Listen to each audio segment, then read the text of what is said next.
Inside of this box right here is the new MSI Raider, but not any MSI Raider. This right here has both the new AMD X3D mobile chip and a mobile 5090, meaning that this right here has the fastest possible hardware combination for a laptop. Just how fast is it? Well, we're about to find out. It's a big box. Takes up like the whole frame of the top down. Jeez. This thing's freaking huge. I can already tell you that much. Oh my, this thing's freaking heavy. It's like, oh.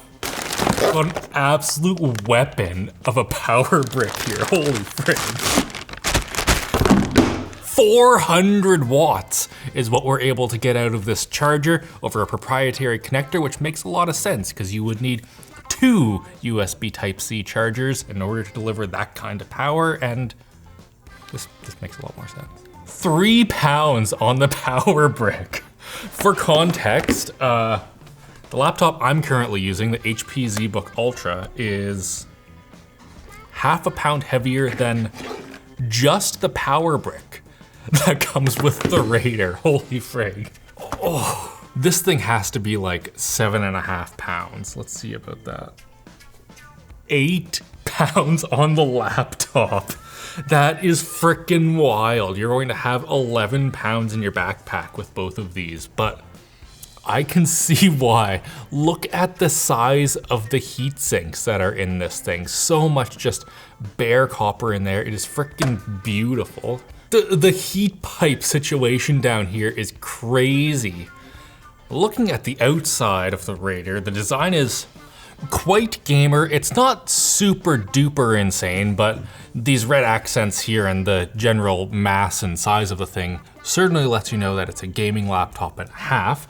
As for I/O, on the right hand side we have headphone microphone combo jack, USB Type A, 2 Thunderbolt 4s around the back. We have our power input, HDMI 2.1 and 2.5 gigabit networking.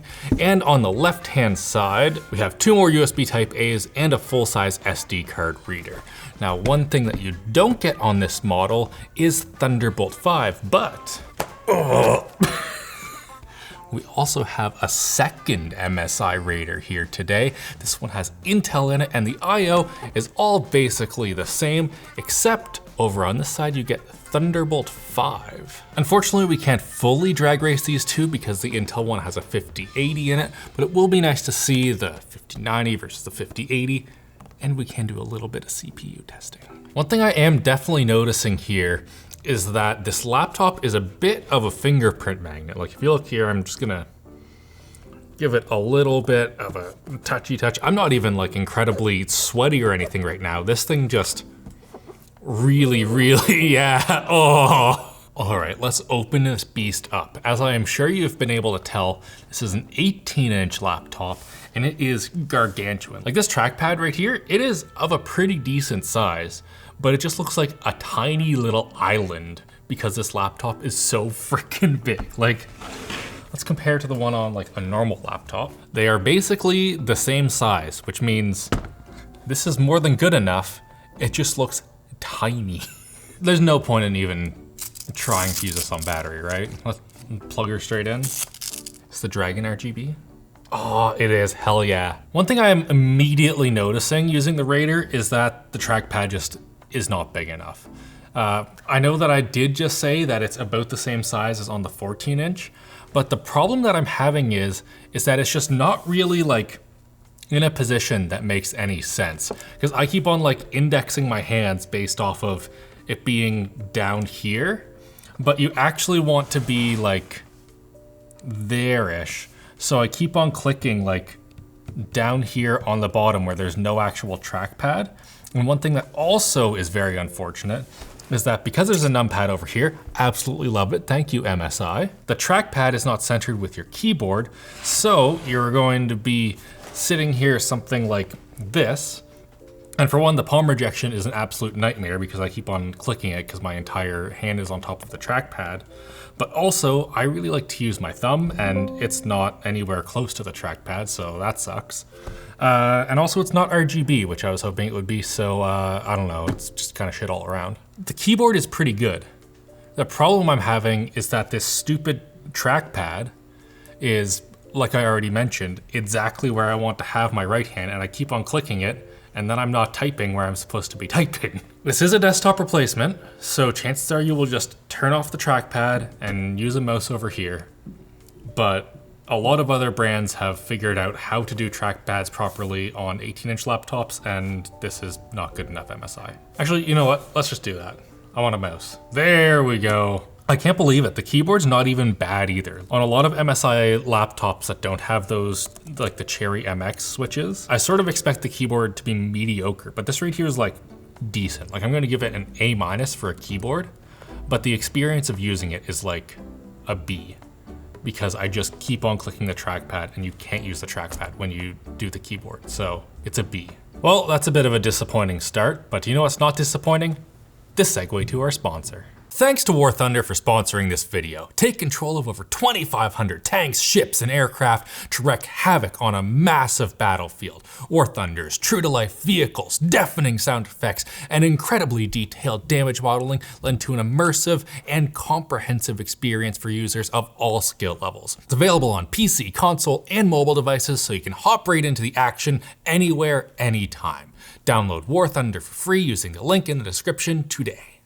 Alright, let's look at the reason that we're actually here though, the performance. Inside of this thing is an AMD Ryzen 9 9955HX 3D 16-core processor. The CPU is able to go up to 5.4 gigahertz, and those 16 cores are 16 cores. Like, you don't have any of those high efficiency, low power cores, none of those nonsense going slow stuff. These are 16 real big, fat, meaty cores that can do whatever you want them to, besides have your battery last a while. To complement that, we have 64 gigabytes of RAM, which is running at 5,600 mega transfers per second, which means that we might be able to replace it. That's the sort of speeds that you can get out of a SODIMM. We also have 2 SSDs. One is 2 terabytes. Oh, the second one is also 2 terabytes, so you could RAID 0 them if you want it to be even faster and you don't care at all about your data. And for the GPU, we have AMD Radeon graphics, which only has 2 cores in this configuration, meaning it's not really there, but that doesn't matter because we also have an RTX 5090 mobile, which is basically a desktop 5080, but even slower. Now we do have 24 gigabytes of RAM, so if you're doing professional workloads on the go, this thing will be pretty awesome, but it has almost identical core counts to the desktop 5080, and it's also clocked an entire gigahertz slower. So if you're going into this expecting desktop 5090 performance, you're not gonna get it. But what I want to do right now is see just how fast all of those cores can go. We have Cinebench on here, and let's bring out the Intel version as well. All right, we have laptop number 2 here, and it is spec'd out with an Intel Core Ultra 9 285HX, which has 24 cores, but only 8 of those are performance cores and 16 of them are efficiency cores. It's also able to go up to 5.5 gigahertz, and the memory on this one is also slightly faster at 6,400 mega transfers per second instead of the 5,600 that we found on our AMD system. All right, it is time for our drag race. We are in Cinebench R23 because I think it's more fun to look at than R24. Go.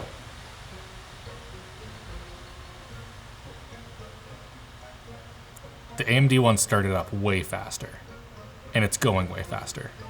And what's our score? 38,988 points out of this guy, and 38,187 points on the Intel. That is nearly a dead heat between these two. Under 1,000 points when you're going that fast is pretty much within the run-to-run variance, so we can effectively say that these are pretty damn close. Well, now that we know it's slightly slower, our Intel system can once again go away. All right, let's give this guy a little game here. Booted up Doom Eternal, and hopefully it is a good one. I am screen recording at the moment, so the FPS won't be quite as high as you would expect to have. Oh wow, I am bad. It does look like we're getting around 140 to 160 FPS, which is pretty good, especially given that this is 4K. But at the same time, I am seeing a lot of screen tearing, and I'm really, really disappointed that this monitor does not have G-Sync as an option. For a laptop that is this expensive, and especially given the fact that it is a 4K monitor where in all games you aren't necessarily going to be able to get all of the 120 FPS, or even in this where we're getting over it, I'm still seeing screen tearing. It's not as premium of an experience as I would hope for. And the actual gaming portion is pretty great, but the screen is not so good. I am not super impressed. I need to break out the other laptop because this AMD system has an engineering sample panel, so it's not quite what we're looking for, but we have the Intel one, so 1 second. All right, we're on the Intel machine now with the properly calibrated panel, and it actually looks really quite good in SDR. We're able to get a bit over 1100 nits peak brightness, which is fantastic, and it's accurate enough for most of what you're doing as long as you're not a photo or video professional.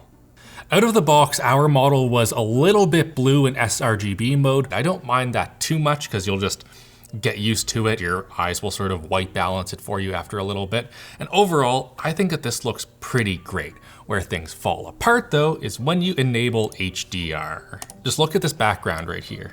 And I'm gonna turn on HDR. It's bright. It certainly is really bright. All right, we are now in HDR. Oh! It looks horrible.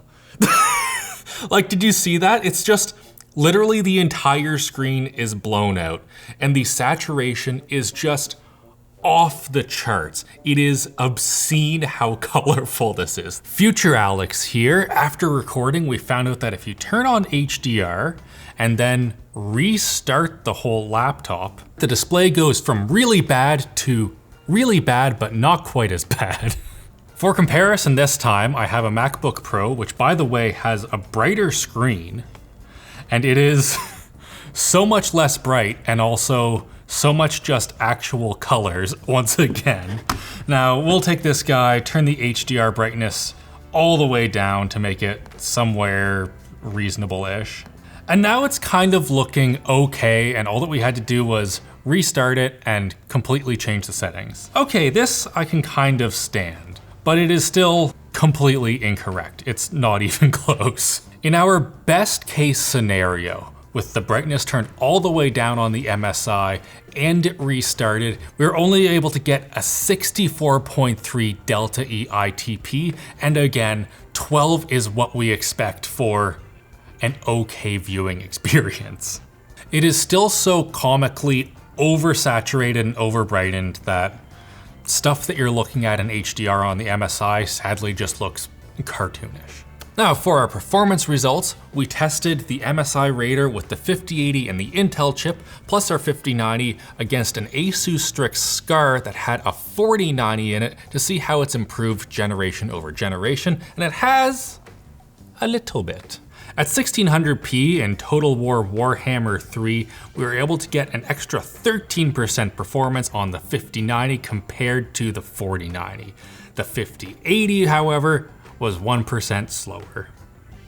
In F1 2024, similar results. The 5090 has about a 9.2% uplift, while the 5080 is, again, 1% slower than the 4090.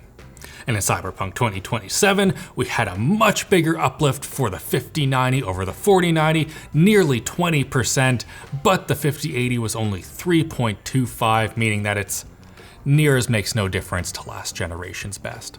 So overall, it is a nice little gen over gen bump, but at the same time, it's nowhere near the price bump. We'll get to that later. Maybe the speakers will be a redemption though. In here we have 6 speakers, 2 woofers, and 4 tweeters, which maybe sound good, we'll find out. All right, it sounds loud and clear, although I suspect there won't be a whole lot of bass. Oh, that's not too bad. It's kind of nicely balanced. Belle, can I borrow your MacBook for a second? Here we have the MSI, switching over to the Mac. Wow, that's way better. The MSI sounds like junk now. It's amazing how a laptop of this size is able to just completely destroy the speakers on one that has all this space to put in way more bass. One thing that is quite nice though is the webcam. Well, maybe the webcam itself isn't, but we do have a little switch here beside the webcam, which I really appreciate. You can super easily just know that no one's looking at you on your free time. Open it back up here. We also have Windows Hello facial recognition. Absolutely love to see that. So this webcam right here is going to be decent enough for what you might want to do for video calling people, but do not expect it to be accurate. Actually, maybe this is just the display being a piece of shit once again. Oh, that looks way better. It's just that HDR was on and it looks like ass. Going back to the AMD one here to have a look inside of that one. 12 Phillips head screws later and we are in it. Holy crap.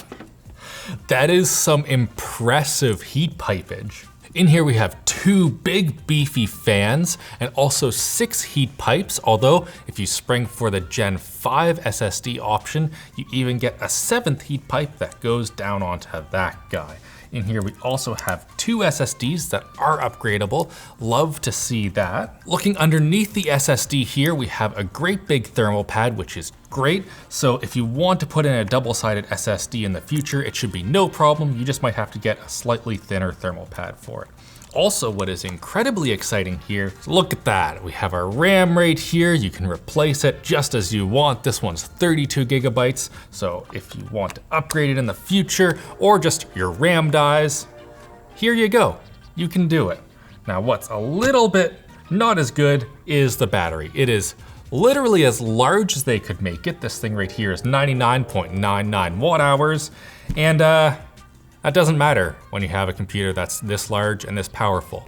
We tested the Intel one, which is verified to have the correct battery life, and it came in a bit over 4 hours. So do not expect to be like going to the library and writing a paper with this thing right here on battery. You're gonna have to take that 3-pound great big brick wherever you go. And one final thing while we're in here, the Wi-Fi card is replaceable, and on the AMD system, you will want to, because the MediaTek Wi-Fi cards are just not as good as the Intel ones or the Qualcomm ones. You will have some problems with connections and stuff like that, at least in my experience. So far this laptop's been a bit of a mixed bag, but the price makes it not. This thing right here is $5,600, and for that, MSI's out to lunch. Who the is going to buy this thing for $5,600? The Strix Scar that we looked at with the 4090 in it cost $4,000. Now that does have less RAM and less storage, but $1,600 to upgrade to the next gen plus a better RAM and storage is insane. I am sure this is not entirely MSI's fault. Nvidia probably has the prices of these 50 series chips just absolutely to the moon, but man, it's pretty rough. The Intel system with the 5080 also is very close to $5,400. And as we saw, it performs pretty much identically to the 4090 that costs what, $1,400 less?